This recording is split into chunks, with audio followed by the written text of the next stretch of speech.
If you'd like to stop sabotaging yourself, it's actually really simple. Every time you've ever self-sabotaged, it has always come down to one simple mistake. Every time you've procrastinated, every time you relapsed on an addiction or bad behavior, every time you pushed people away or avoided people, every time you avoided responsibility, every time you feared success or just feared failure too much, so didn't ever try at it, every time you didn't go to the job interview or shirked off a job that was really good by no calling, no showing, all of it has come down to one basic thing that you've been doing wrong. You followed your feelings. You're a feelings follower. You allowed your emotions to guide your actions. Now, it isn't your fault you're like this. Growing up in complex trauma, you had to follow your feelings in order to survive because, hey, when everything's life or death, there's no time to consciously analyze and strategize every move.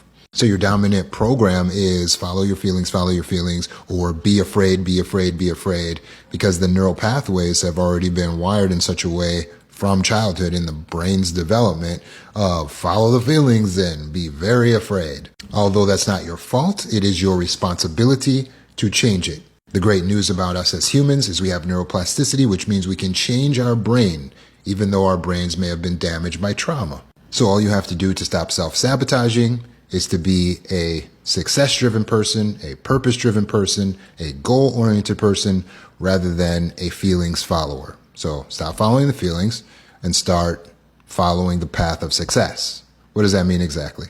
It means to set goals and to make sure that everything you do aligns with your goals. Here's how to put it into action. Step 1, set goals if you don't already have them. It doesn't matter what your goals are. Just make sure that they are beneficial to yourself and others as well. Step 2, every single time you have a decision to make, big or small, ask yourself this question: which of my options best aligns with my goals? Which of my options best aligns with my goals? So in other words, which of these 2 options or 3 will most help me to succeed?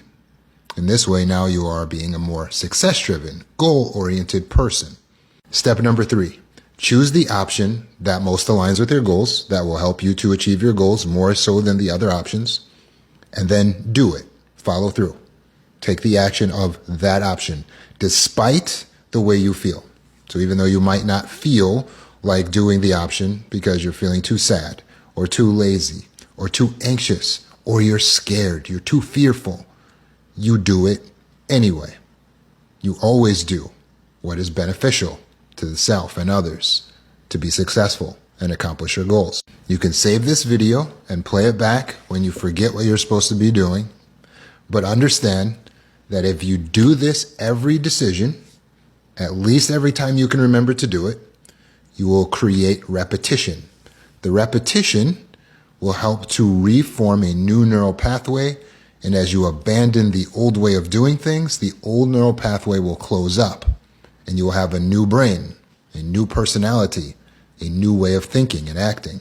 So there we go. You're healed. If you have any questions, just let me know in the comment section.